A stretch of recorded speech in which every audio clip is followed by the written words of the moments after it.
Hoje teremos a Casa do Autor Roteirista, Ator-Autor, uma conferência com Caco Ciocler e Marcos Takeda. 19 de novembro, quinta-feira, às 19 horas. Quero falar um pouquinho do Caco com vocês. Caco Ciocler é um ator e diretor de cinema, ator formado no teatro onde iniciou seus 10 anos de idade. Entre séries e novelas, atuou em mais de 30 obras e no cinema em mais de 30 filmes, com destaque para Olga, Desmundo, Elis e João o Maestro. Na direção de documentários, realizou Esse Viver Ninguém Me Tira. Em 2020, lançou o filme de ficção Partida. Marcos Takeda, por sua vez, é roteirista e pesquisador pela produtora Fix.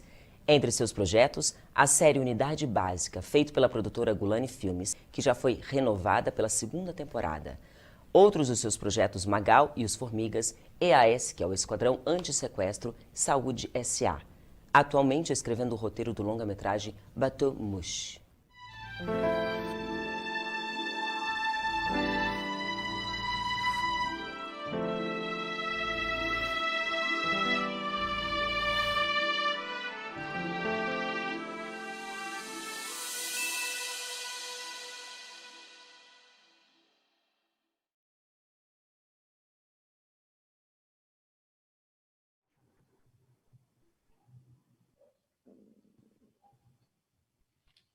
Oi, boa noite. Meu nome é Marcos Takeda, eu sou roteirista. Fiz alguns trabalhos e, entre eles, eu trabalho com o Caco na série Unidade Básica, né? O Caco, ele é um ator da série e também ele dirigiu agora na segunda temporada 2 episódios. Então, hoje a gente vai conversar um pouco sobre esse trabalho de criação entre uma colaboração, né? Ator, diretor, criador, as partes artísticas e como elas funcionam, né? Então, eu acho que o Caco poderia, então, começar falando, assim, o que ele acha que é mais confortável para ele trabalhar como ator ou dirigir, né? O que você acha? Boa noite, Takeda, boa noite a todos. Bom, estamos aqui nos acostumando a esse formato, né? Estranho, porque parece que estamos só nós dois, mas tem muita gente assistindo, não sei exatamente quantas pessoas, não estou vendo a cara de ninguém, mas boa noite a todos. Ai, Takeda, que pergunta difícil essa sua. Eu acho que hoje em dia, no audiovisual, eu me sinto mais confortável, acho que esse foi o termo que você usou, né? Mais confortável na direção, sabia? Eu acho que eu me sinto mais confortável, me sinto mais instigado, para mim é uma coisa mais nova, então tem o frisson, assim, que nunca acaba quando você é ator, não é isso, não é que acaba, mas tem todo um universo se abrindo, assim, para mim, na questão da direção e tal, que me deixa mais confortável essa posição. Na verdade, eu acho que sempre foi assim. Sempre teve um lado meu meio desconfortável na atuação do audiovisual, assim. Aquele olhão, aquela câmera, nunca foi muito confortável para mim, não. Mas como eu achei que era um problema meu, eu fui lidando com isso. Foi continuando, né? Recentemente você dirigiu o documentário lá, A Partida, e também, não sei se você quer contar um pouco do filme, como que foi todo esse processo aí. Em alguns momentos dá para a gente ver você dirigindo lá, ou orientando o pessoal. Então, eu não sei também como que foi. Você partiu do mote, assim, por exemplo, vamos fazer essa viagem para encontrar o Mujica, e durante o processo a gente vai discutindo, ou você já tinha notado mais ou menos as coisas que você queria que Não. ocorresse? Então, é uma longa história, vou resumir bastante, tá? Tá. Bom, Partida, para quem não sabe, é um documentário, é uma mistura de documentário com ficção que eu dirigi em 2018 e ele estreou esse ano. Ele está ainda, para quem quiser, nas principais plataformas, algumas das plataformas digitais de streaming. É só procurar lá Partida, filme, Caco Cioclo, sei lá, e vai aparecer onde é que está. Vocês podem alugar para assistir. Foi um filme feito, Takeda. Inclusive, Não sei se você soube disso, se você vai lembrar disso. A gente fez toda a pré-produção da segunda temporada de Unidade Básica, que é essa série que a gente faz junto, e a gente teria um pequeno intervalo, né, Natal e Ano Novo, para voltar e já começar a gravar. E eu fiz esse filme nesse intervalo. O Partido foi feito em 6 dias, que é justamente a duração da viagem. É um road movie. A minha ideia era levar a atriz principal, que é a Georgette Fadel, que é uma grande atriz e diretora, que queria se candidatar à presidência da República. Esse é o mote do filme, né, depois das eleições ali de 2018. E a gente iria em direção a tentar passar o Réveillon com o Pepe Mujica, o ex-presidente do Uruguai, isso era uma desculpa, né? Era uma utopia assim que a gente fixou, e o que interessava era esse percurso dela, a construção do pensamento político de uma atriz que decide se candidatar à presidência da República. Só que íamos nós dois só, né, Takeda? Ela ia dirigindo o carro dela, eu ia filmando do lado e tal. Mas quando ela topou essa maluquice, e eu falei, nossa, vai ser um filme mesmo? Eu comecei a entender que eu precisava de outras... Eu precisava de um cara para fazer o som, precisava de mais uma câmera para não ser o filme mais chato da história do universo. E aí fui começando a chamar uma equipe, essa equipe foi engordando. Por exemplo, a câmera que a gente chamou, como era Réveillon, ela só podia ir se a filha fosse. A namorada da Georgette quis ir junto, porque era Réveillon, a minha também, a minha psicanalista. Então, assim, o time foi engordando, e a gente foi vendo que um carro só não daria para fazer o filme, 2 carros não dá, 3 carros não dá, até que a gente chegou num ônibus, e a própria equipe de filmagem acabou virando personagem do filme. Então, nesse sentido, eu também, porque eu estava lá como diretor. Então, a própria estrutura cinematográfica ela é desvendada na frente do espectador, mas não de uma maneira assim, não um making of, é que nós ali acabamos virando personagens daquela história, né? Interagindo com a Georgette, enfim. Mas eu não tinha nada planejado, não tinha roteiro. Você que é roteirista vai ficar puto comigo, mas eu não tinha nada, não é à toa que o filme chama Partida, também por isso, porque a gente só tinha o ponto de partida. A gente nem sabia se a gente iria conseguir chegar no Uruguai no tempo que a gente tinha, se a gente iria encontrar o Pedro Mujica, se ele iria nos receber ou não, e o que aconteceria desse encontro caso ele nos recebesse. E a gente nem sabia se teríamos um filme ou não. E foi super legal, foi super surpreendente. A gente ganhou alguns prêmios dentro e fora do Brasil e tal. Quem estiver interessado, está disponível em algumas plataformas. Assim, eu acho que tem uns processos interessantes mesmo. Tem essa quebra da quarta parede aí de orientar, né, o que vai ser feito ali, e o acaso ajudou, né, de conseguir falar com o Mujica. Mas Obrigado por dar spoiler. Tá bom. É o roteirista que entregou. A gente tem essa mania de entregar. Desculpa aí, gente, mas Imagina. podem assistir, mentira, que o filme é muito mentira. mais do que isso. É mentira, é mentira.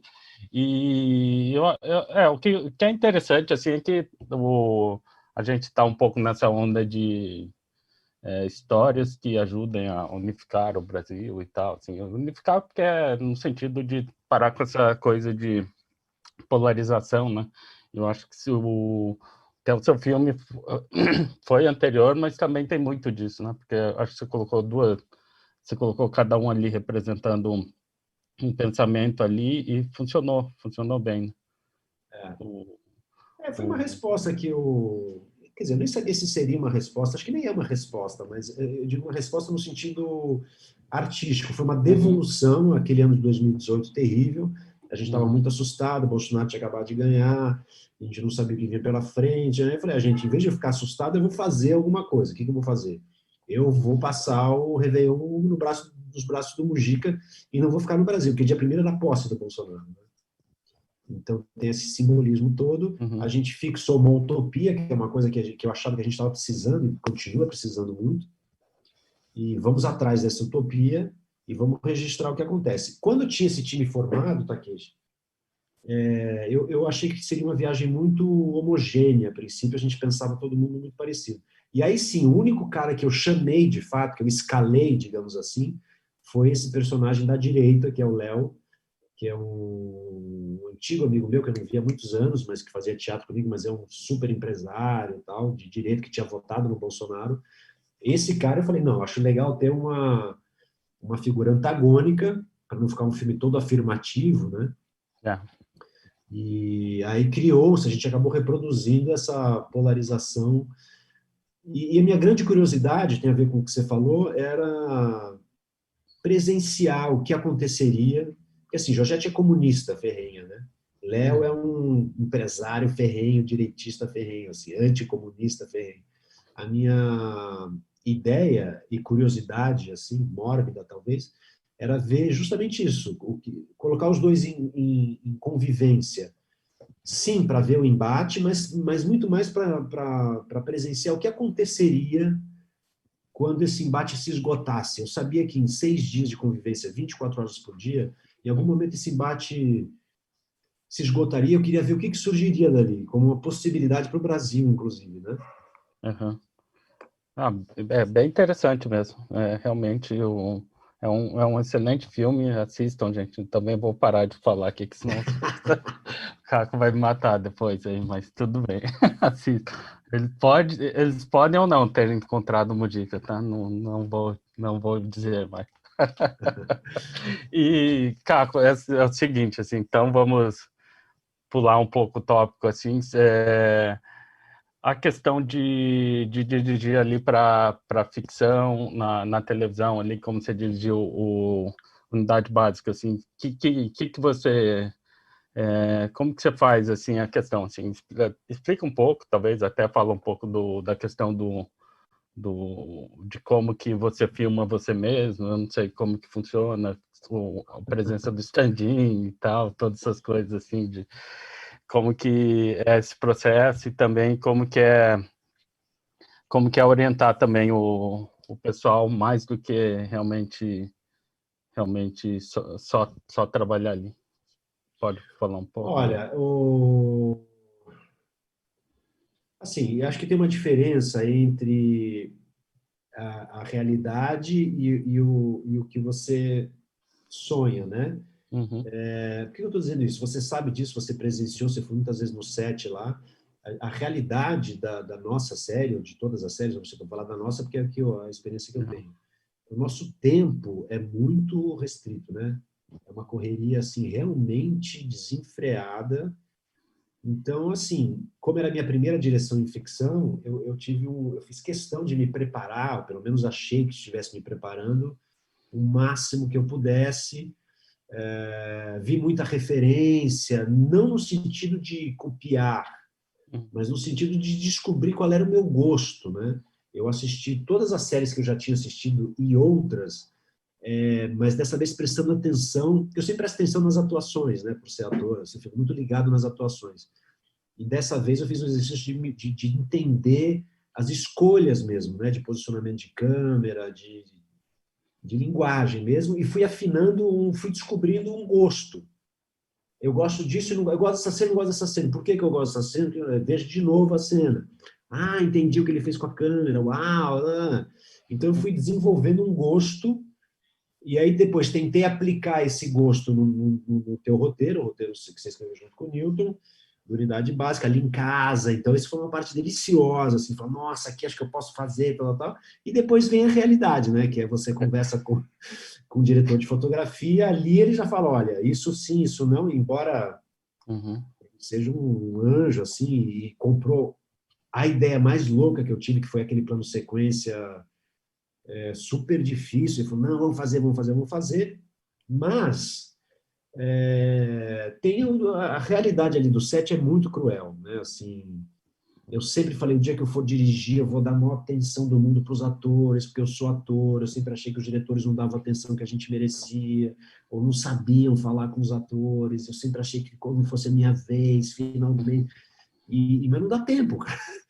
Não dá tempo. Então, acho que o grande exercício foi o desapego, tentar realizar aquelas coisas lindas que eu tinha planejado no tempo que, mas assim, algumas você presenciou isso, né?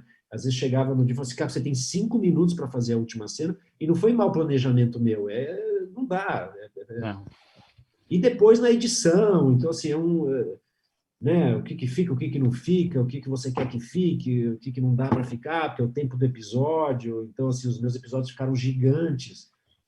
Então, porque eu queria fazer coisas lindas, eu queria que todas as cenas fossem lindas e profundas. Então eu estou aprendendo, assim, agora vamos para a terceira, não sei se a gente já pode Uhum. falar isso aqui, Sim, acho agora eu já que venho com essa vivência, né, de dizer, cara, talvez seja mais interessante escolher algumas sequências no episódio, as outras fazer uma coisa mais, não sei, vou ver quando chegar o texto aí. é, Mas o sim. negócio de me dirigir foi uma maluquice, né? Por vários aspectos. Assim, a solução que a gente encontrou foi colocar um stand-in. Então, eu marcava a cena com um stand-in, que aliás é um cara que não tinha nada a ver comigo, acho que só a cor da pele, mas ele tinha um tipo de interpretação completamente diferente, assim, então foi muito difícil para todo mundo, porque ele meio que dava o tom da cena ali, quando eu estava filmando as outras pessoas, e quando eu ia filmar eu entrava no lugar dele. Já a gente ensaiava, então todo mundo sabia o que tinha que fazer com ele, Uhum. sob minha direção, digamos assim, e depois eu o substituía. Foi muito divertido, a coisa mais grave disso é que com esse tempo corrido, acho que 80% das cenas eu não tive tempo de rever, porque quando a Carol dirige, ela só dirige, né? Então ela já assiste ali o que está Já acontecendo. tá vendo ali enquanto Eu tá. tinha que fazer e depois ter um tempo de assistir o que tinha sido feito. 80% não deu tempo. Então, mais essa maluquice. Mais essa.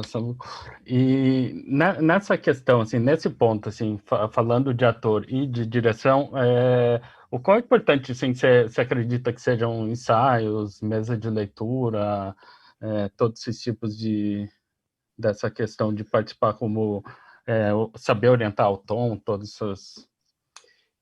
Olha, claro que eu, como ator, Uhum, acredito muito no ensaio, na preparação do ator e tal. Só que eu acho que do jeito que é feito, uhum, não que é feito errado, mas, de novo, assim,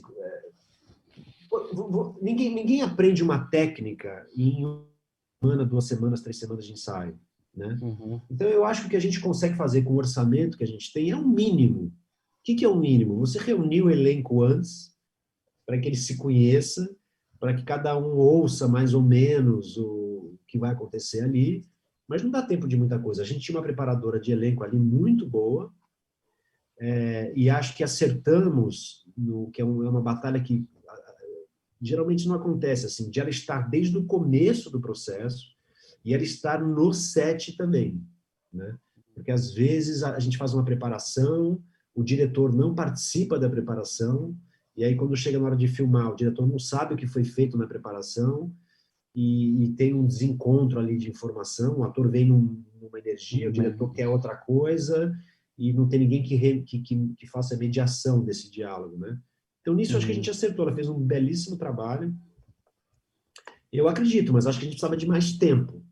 E eu não acredito muito em técnica, em preparador de elenco que acha que vai desenvolver uma técnica em 1 semana, 2 semanas com o elenco. Não vai. uhum. Porque técnica você tem que. Ela tem que perder a cara da técnica, né? E para isso é preciso tempo, é preciso que ela decante, né? Sim. Uma das coisas assim que eu percebi vendo os episódios até que você dirigiu, você dá aquele um pouco mais, muito mais um tempo, né, de reação ali, trabalho com os closes, né, que inclusive talvez ajude também a aumentar o tamanho dos episódios, né?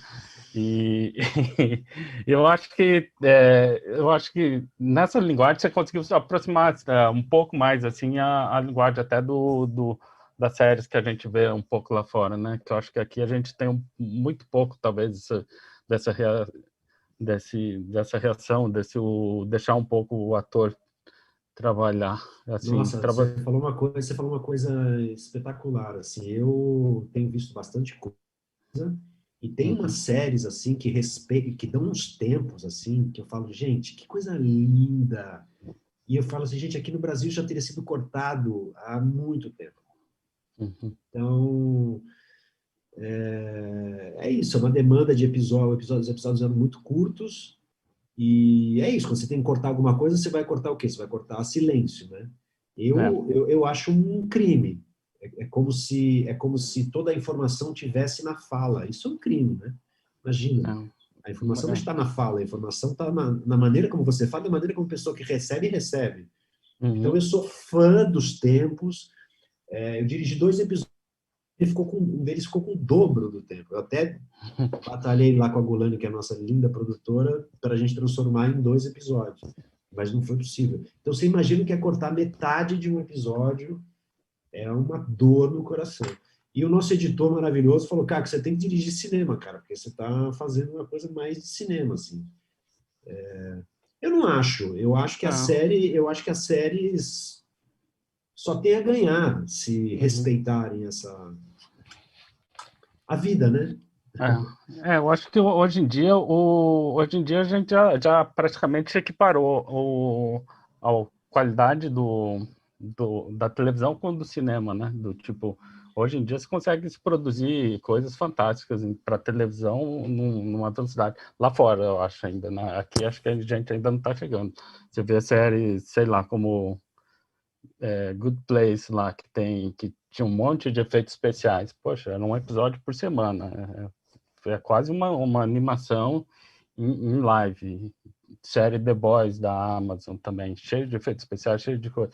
E fora Handmaid's Tale, né, que também tem toda essa coisa do silêncio, do close, né, do respeito com os atores. Então, acho que a gente precisa parar acho, com essa diferença de falar, sei lá, você está fazendo tentando fazer algo de mais qualidade, então você deveria fazer cinema. Não, acho que dá para fazer as duas coisas aqui. É que eu acho, Takeshi, que a questão é a seguinte, né?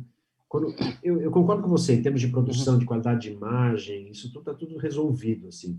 Eu acho que o cinema, a questão é que o cinema guarda uma sacralidade, né? No sentido de, eu vou ao cinema, então você está fechada numa sala, você dispõe 2 horas, quer dizer, hoje em dia as pessoas não conseguem mais deixar o celular desligado no cinema. Mas você não não. tem muito para onde fugir.